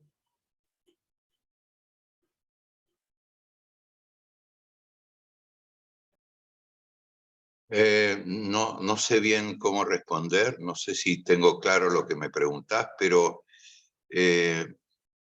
a mí siempre me preocupó el tema de la estadística interna. La estadística interna que hace que sepamos lo que va a pasar. Porque como tenemos el antecedente de que tal cosa, vemos la realidad con la óptica de la estadística que tenemos incorporada. Y no le hacemos lugar a lo nuevo, a lo diferente, a lo, a ver, lo voy a decir así, a lo ilógico. Yo creo que sí, que nos movemos de acuerdo a cierta lógica y estructura. Cuando digo lógica, digo estructura de funcionamiento. No estoy refiriéndome a la lógica desde el punto de vista filosófico. Porque en rigor debo decir que yo creo mucho más, siguiendo a mi maestro Spinoza, que somos movidos por las pasiones que por las ideas. Y en este sentido, digo, me parece que es bueno poder hacerse cargo y comprender qué es esta pasión que me está moviendo, qué es lo que a mi sobrino lo mueve, sin tratar de caracterizar que lo que le pasa es tal o cual cosa. Sobre todo, tratando de renunciar a mi manera de mirarlo y poder mirarlo desde otro escorzo, desde otro punto de vista. Creo que es claro esto lo que te digo, Celia. Sí, yo más bien me refería, porque vos hablaste de la lógica en cuanto, o lo entendí yo así, no voy a ponerlo en tus palabras porque quizás es mi interpretación, con esto que vos decías antes, ¿no? Que somos en relación, que también me gustó mucho esto que dijiste, y que uno se modifica con el otro, que bueno, eso lo trae también Carl Roger. Yo lo que decía es que uno actúa, ¿no? Haciendo, digamos, en este caso en las adicciones, ¿no? Desde una lógica va al consumo, ¿no? Digo, ¿cómo hacemos, o la persona puede hacer, y el que acompaña esto, para que esa lógica, ¿no? Que es como una estructura repetitiva, es decir, me pasa tal cosa, estoy mal, o justifico, ¿no? Yo lo entendí como una justificación, ¿no? De cómo justifico mi acto de haberme ido a consumir porque me peleé con mi mujer, porque estoy contento, porque motivos hay millones, ¿no? Digo, y siempre uno va a encontrar la justificación de por qué hace tal o cual cosa, ¿no? Pero entender que eso es nocivo, que es autodestructivo para mí, digo, ¿cómo salimos de esa lógica, ¿no? Porque no es una lógica sana. A esto me refería. Yo lo tomé desde ahí, no como desde cómo yo lo miro a él, ¿no? Sino cómo él se mira a sí mismo y repite estos actos como una lógica como de escape, resolutiva, que, bueno, le hace bien, supuestamente, pero termina siempre en este círculo vicioso, ¿no? No sé bien qué responderte a eso. Puedo decirte que conozco gente que sufre del hígado, dolores y mal funcionamiento hepático, pero no puede renunciar a comerse la milanesa. Entonces, el problema está en que a la hora de comer la milanesa, no recuerda el dolor del hígado que vino después. Y no come la milanesa para autodestruirse. Come la milanesa porque le gusta. Y es ahí donde me parece que uno tiene que poder decir, no, mira, no es sano que comas la milanesa. Y el recurso a la salud como una manera de atenuar el gusto por la milanesa no tiene sentido. hay que pasar el sufrimiento de la abstinencia, con lo que me gustan las milanesas. Sí, pero te estás haciendo mierda el hígado. Date cuenta de eso, nada más. ¿Soy claro? Sí, sí, sí, lo que pasa que, bueno, yo te puedo poner mi ejemplo, si me permiten, el de la familia, ¿no? El de mi hermano, que justamente con esto de la libertad de elegir, obviamente, en situaciones donde mi sobrino estaba muy mal, como que él no sentía que tenía un apoyo, una contención, y todo estaba librado a su decisión, obviamente, pero que también eso genera un riesgo bastante importante, y creo que es lo que más reclaman las familias, ¿no? El no tener la posibilidad de que, bueno, que si se requiere, ¿no? Que tiene que tener su consentimiento y eso es entendible y todo lo demás, pero cómo se dificulta en la familia poder acompañar eso. Porque mi hermano lo internaba y a los 2 días salía y él estaba destruido, ni siquiera podía pensar, ¿no? Digo, como que también, eso es como, siento como que hay una contradicción en eso. Yo te puedo... Sí. Una, Perdón, una no, única dale, cosa. dale, Claudio, dale. Una sola cosa. Entiendo que lo que estás contando es que la principal dificultad que tiene tu sobrino es su papá. Y que se trata de operar más sobre el papá que sobre tu sobrino. No sé si soy claro en esto. Porque cuando vos decís, mi hermano va, lo interna y al día siguiente, no sé si eso es lo mejor que puede hacer tu hermano por su hijo, ¿no? Pero bueno, eso ya sería el tema específico de esa situación familiar. Bueno, pero acá, a ver, es cierto que hay ciertas lógicas, y uno puede ser complementario a esas lógicas, o puede ser disruptivo en relación a esas lógicas, o sea, introducir alguna cuestión que permita instalar una crítica a esa lógica, donde el otro pueda llegar a entender que la milanesa es mala, para tomar el ejemplo de la milanesa, y pueda tomar una decisión. Para mí, ese es un punto que muchas veces ese es el rol de los terapeutas, como quieras llamarlo, ¿no? Poder, digamos, instalar como un punto de crisis en una determinada lógica, que no es solo de la persona que consume. Y acá, me parece importante también lo que dice Claudio, la familia no acompaña, la familia es co-constructiva, co-constitutiva del problema. Entonces, no es que la familia acompaña a su miembro enfermo.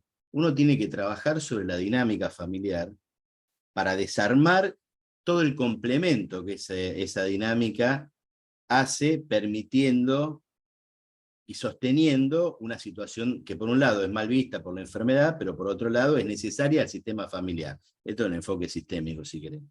Entonces, muchas veces, por ejemplo, queda claro en el trabajo que la intervención más compleja y más necesaria es sobre el contexto, sobre la familia, no sobre la persona que consume. Pero uno trabaja con la persona, qué sé yo, pero muchas veces la intervención es cómo se desarma cierta lógica familiar que sostiene la enfermedad, y lo hace invisibilizando su papel, su responsabilidad. Acá yo jamás hablo de culpa, ¿no? Su lugar como parte del problema. Entonces queda, no, el que se droga es él, nosotros le dimos todo, esto es lo clásico, le dimos todo, lo acompañamos, y este pibe nos salió torcido, ¿no? Esa mirada hay que romperla y complejizarla. Y decir, bueno, hay que internar a mi hijo. O se internan todos, o no se interna nadie, digamos, y jugar con eso. Y entonces vos ahí tenés muchas más herramientas para trabajar sobre situaciones límites, porque tenés más actores y tenés un escenario más complejo, ¿no? Y rompés un elemento fundamental que es el chivo expiatorio, si querés, de Pichon Rivière. Me parece que por ese lado hay que poder verlo. Insisto, sin culpabilizar, sino entender que hay una dinámica y que una persona con problemas de adicción o de salud mental, si querés, es un punto de equilibrio de un sistema familiar. Que si vos le sacás ese punto de equilibrio, este sistema entra en crisis. Y el tema es cómo se gestiona la crisis, ¿no? Y cómo vos podés colaborar a un proceso de crisis de una determinada lógica. Digo, para ponerlo en esos términos, me parece que por ahí va por lo menos mi punto de vista. Me gustaría, muy cortito, porque sé que Marcelo está levantando la mano y ya te doy la palabra, ya te doy, perdón, ya termino rapidito y vos si querés tomarla. Quería decir una cosa chiquitita a mi compañera, que la conozco, a Celia. ¿Qué edad tiene tu sobrino? Edad. Arriba de 30 años. Arriba de 30 Yo lo años. Bien, conté como así muy por encima, digo, mi hermano se internó. No, no importa, no importa. No es que yo quise poner el ejemplo que yo hablo desde mi experiencia personal y por supuesto. familia siempre acompañamos. Yo hay cosas que no acuerdo, pero no quiere decir que tenga la verdad, sino es mía, mi verdad. Pero bueno, está bien, entiendo lo mi que devolución. Sí, pero mi devolución no podría hacerla si no sé la edad que tiene tu sobrino, porque no es lo mismo tener... Mi hijo también. Por eso, no es lo mismo cuando vos decís, bueno, si es un chico menor de edad, es un niño, un jovencito, un adolescente, los padres tienen determinadas responsabilidades frente a los chicos menores de edad, que son diferentes cuando los hijos son adultos, son completamente diferentes. O sea, una persona de 30 años, en realidad ya debería elegir él qué destino quiere para su vida, ¿sí? Y él es el que, si come la milanesa, se jode el hígado, pero bueno, los padres muchas veces tienen que hacer el trabajo de decirle, lamento que elijas este camino. Te voy a contar una anécdota. Un pibe que recibimos que venía de internación en internación, lo internaba todo el tiempo el padre, un chico de 26 años, internado en comunidad terapéutica en una, en otras, y estaban pensando en judicializarlo antes de llegar a Choice. Cuando vino a Choice, y cuando vino al programa y se presentó, el padre y la madre separados y dijeron, mirá, tenemos este problema con nuestro hijo, inmediatamente nos dimos cuenta, como cuenta Fabián, y como dice Claudio también, que acá había un problema familiar, ¿no? Como pasa generalmente, ¿no? En los vínculos familiares, en la dinámica. Y la realidad es que al ponernos, yo quiero decir que a veces uno puede caer en una trampa en decir, o sea, en marcarle que el chico está enfermo, y entonces la familia lo trata como el enfermo al pibe y se desmarca de lo que tiene que trabajar la familia, ¿sí? Porque el enfermo es él, no somos nosotros, sino el enfermo es él. Entonces, ¿qué pasó cuando llegó este pibe que estaba todo el tiempo internándolo el padre? Lo que dijimos es acá, esto no funciona así. A mí no podés dejarnos un paquete porque el pibe es el que es defectuoso. La ecuación tiene que cambiar, tenés que involucrarte. Y fundamentalmente en ese caso era el padre. Tenés que involucrarte, flaco. Tenés que empezar a ser más afectivo, tenés que empezar a abrazarlo más, tenés que empezar a hablar más con él, tenés que empezar a encontrarte con él. Tenemos que hacer un laburo. ¿Vos podés creer que ese movimiento que se hizo en la familia, que fueron unos cuantos meses, hizo que el pibe deje de hacer síntomas que mucho tenía que ver con el llamado de atención sin poder verbalizarlo, ¿no? Queriendo realmente una relación distinta, más cercana, etc. Un caso.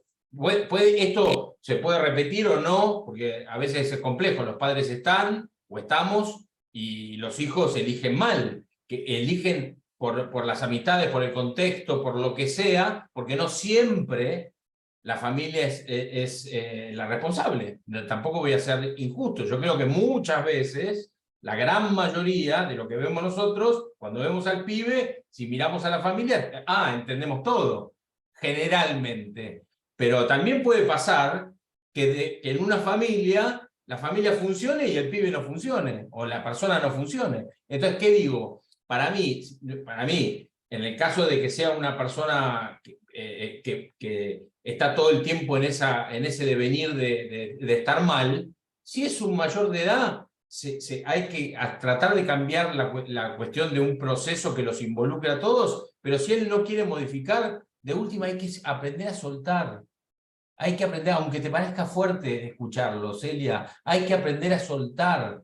Elige él. Uno no puede estar eligiendo por él hasta los 50 años, que a veces veo familias donde está toda la familia, está jodidísima, porque pierden toda la vida atrás de la persona que tiene el problema, porque todo se centra en él, y se perdieron la vida entera atrás de la problemática de ese familiar. ¿Y por qué? ¿Por qué destruye familias? Porque te come toda la energía. La persona que tiene el problema, el adicto, te come toda la energía. Entonces, también hay que saber hasta dónde, cuándo soltar. Y aunque te parezca tremendo lo que digo, es abandonar un familiar, a vos lo decís porque no es tu familiar, no, lo digo porque justamente con conocimiento de causa veo familias enteras joderse la vida por personas que no quieren cambiar o no pueden cambiar, o no eligen cambiar, eligen seguir consumiendo. Yo, por ejemplo, a alguien que elige seguir consumiendo, no lo atiendo. Yo no pierdo el tiempo. Si alguien viene y viene obligado, yo no atiendo gente que venga obligada en mi programa, o en mi programa, en nuestra atención, digamos. No resulta, por cómo trabajamos, no resulta. Bueno, no me quiero extender. Perdón, Marcelo. Muchas gracias, Perdón. Facundo. Muchas gracias Perdón, a señor. todos, ¿no? Por la respuesta. Hasta que uno va decantando. Bien. Bueno, primero, perdón por la hora, porque ya son casi las 9 y justo se me da por levantar la mano ahora, digamos.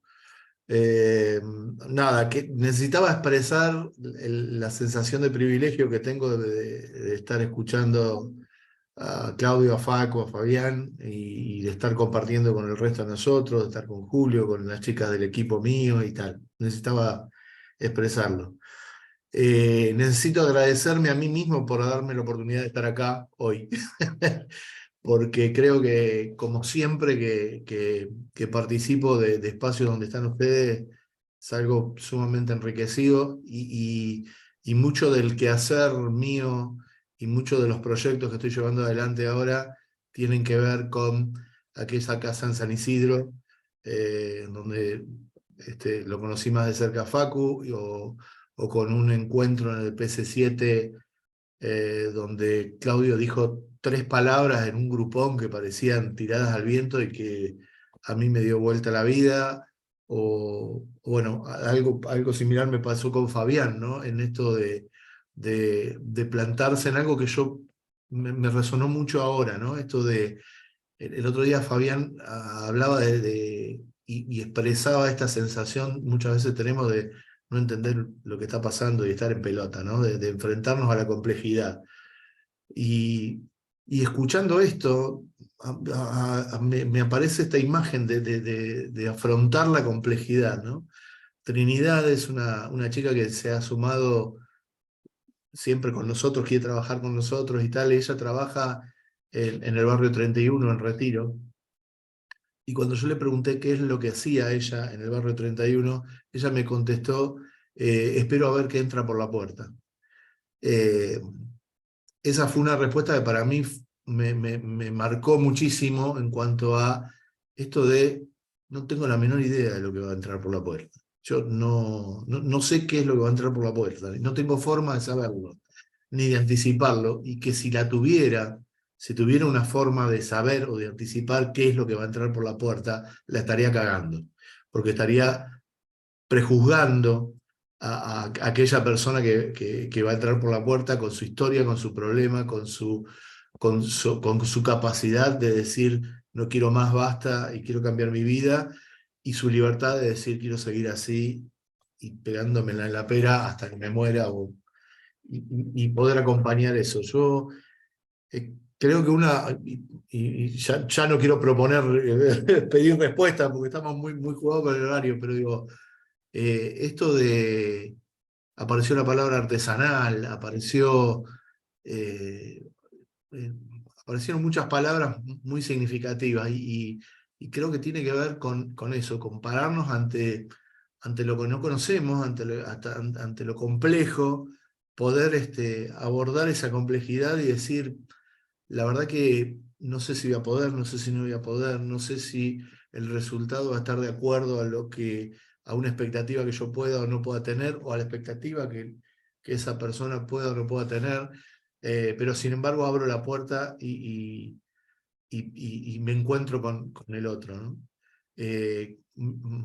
Cuidar y el trabajo de cuidar y de compartir esta cultura del cuidado, que es algo que a mí me interesa mucho hacer, el cuidado como política del que habla Claudio, esto de cuidar de determinada manera, no como un superhéroe, no como un hippie, sino como alguien que pueda ponerse al lado, que pueda construir,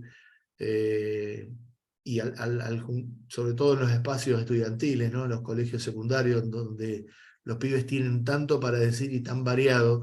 La experiencia de Fabián con su consultante y la botella de cerveza me hizo acordar a una caótica velada en una escuela donde fuimos a una reunión de padres. No vino un solo padre y terminamos haciendo una actividad para todos los alumnos del turno vespertino, que eran una banda. Los separamos por grupos, era un caos absoluto, y en el grupo donde yo estaba moderando, se empezaron a pasar un cogollo de marihuana, ¿no? Bien adelante mío.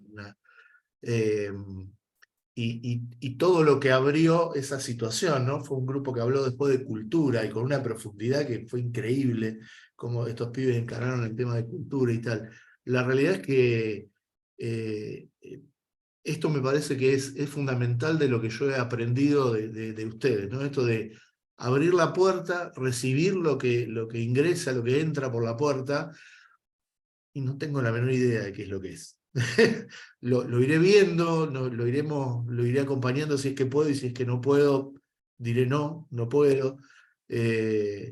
Y abrazaré esa complejidad con las herramientas que tenga, ¿no? Yo siempre hablo con las chicas del equipo mío de esta caja de herramientas, ¿no? La caja de herramientas no es una caja de herramientas que nosotros tengamos que llevar y decir, acá con esta pinza se arreglan los consumos problemáticos. La caja de herramientas es para nosotros, es para tener una seguridad, entre comillas, de que podemos recurrir a tal o cual cosa para saber qué hacer cuando un pibe se abre una cerveza delante de los padres y se pone a tomar adelante mío. Me causó mucha gracia la imagen. Pero digo, nada, esto que quería compartir, esto es lo que me llevo de estos encuentros. La verdad que esa sensación de enfrentar lo desconocido, lo que no tengo idea de qué se trata, pero bueno, ahí me meto. Así que gracias infinitas, totales. Gracias.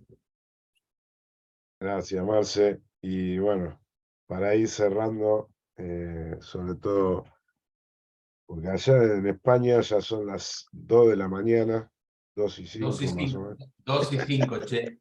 2 y 5, siempre Estás me... trasnochando. Se fue de gira, Facu, ¿qué pasó? Claro. No, me saca el jugo, Ezequiel, olvídate. Sí. Te quiero, Facu, te La quiero. otra vez nos quedamos hasta las 2 y pasadas también. 2 y media pasada. Los bravos. Escucha. Bueno, primero súper agradecerle, Claudio, Fabi, Juan, Facundo.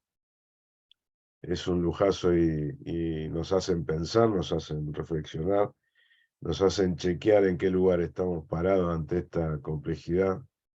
Y para cerrar, bueno, yo estoy sumamente agradecido a los tres, pero muy agradecido por tenernos en casa, en Fadea. Muy agradecido a Julio porque está permitiendo que esta estructura siga creciendo y siga facilitando y tenga este objetivo de cada vez ampliarse más para facilitar este enfoque. Y para cerrar simplemente, como empezamos, hay mucha experiencia, mucho recorrido, mucho para escribir, mucho para teorizar, mucho para incluso hasta cuantificar muchas cosas que han vivido ustedes y nosotros y cada uno de los que están acá. Yo encuentro que cada vez, primero salir de esto de la lógica de consumo, porque la verdad que son vivencias de las personas que son todas distintas, todas. Y es real que algunos no van a dejar de consumir. Es real que mucha gente no va a dejar de consumir por elección, por impedimento, o por otras dificultades que se presentan en la vida, que pueden ser muchísimas, no hay una. Entonces, y yo creo que lo que nos trajo esta conversación hoy es qué nos pasa ante la imposibilidad, ante la confrontación propia de nuestro rol, de nuestro equipo, de nuestro trabajo, ante la dificultad de que el otro no cambia, o el otro no puede, o el otro no logra mejorar su calidad de vida hoy, acá y ahora con nosotros, ¿no? También. Porque muchas veces, yo sé, de esto van a acompañar, hay muchos que han pasado, como decía Facundo, por muchos tratamientos y de repente un día nadie sabe cómo ni por qué, hacen un giro y empiezan a cambiar y a modificar un montón de cosas y a usar muchos recursos, y uno a veces siente que es el aporte de uno, pero no sabe uno exactamente si realmente fue la clave de lo que yo le dije, lo que yo le propuse, o la determinación que tuvo el otro, que utilizó esas herramientas que nosotros pusimos a disposición, o esos recursos, o el estar.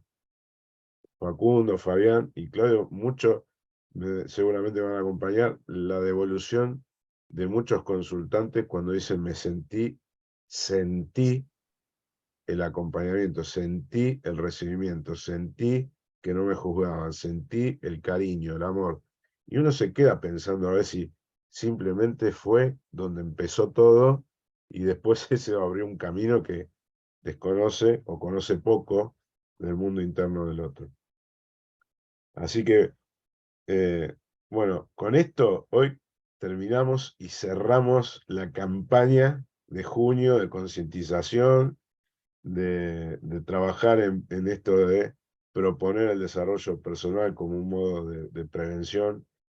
Nos ajustamos ahí con lo que decía Facundo, creemos que ese es el camino, y acompañar a las personas y generar los espacios de reflexión, de acompañamiento, de escucha, porque todos funcionan mientras se escuchan a las personas. Así que gracias, se merecen un aplauso, que se escuche el aplauso.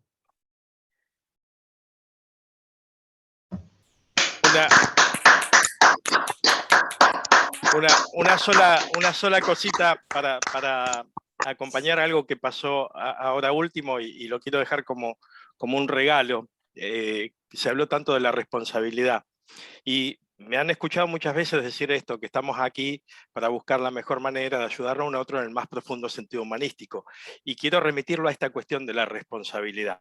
Hay una frase por allí, que entre otras cosas también la menciona Rogers, que dice más o menos que todos somos responsables de todos y de todo ante todo. Y ahí está la clave. Rogers dice, somos responsables ante el otro, no del otro. Y con esto lo que quiero traer es que en esta responsabilidad que nos toca desde el lado nuestro profesional, es que estamos aquí, buscando la mejor manera de ayudar a uno a otro, de profesionalizarnos, de aprender de estas especialidades que para muchos no son lejanas, porque hay que transitar y ser especialista en, pero quiero rescatar algo enormemente valioso de 3 gigantes que se han presentado hoy, y agrego a estos 2 que ya los mencioné, Ezequiel y Marcelo, pero Fabián, Facundo y Claudio,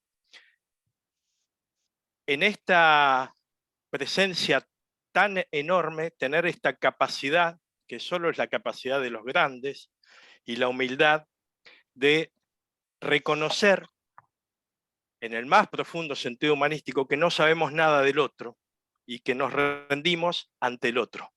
Bueno, solo eso, y gracias, gracias, gracias. Los esperamos siempre en esta casa. Gracias, Ese, gracias, Marcelo, Gracias, y gracias a todas y todos. Gracias, Facu, gracias, Fabián. Gracias, Saludos a Claudio. todos. Gracias. Abrazo Gracias. grande. Gracias. ¿eh? Chau, Nos chau. estamos viendo Gracias, un beso para pronto. todos. Gracias. Chao, chao a Hasta todos. pronto.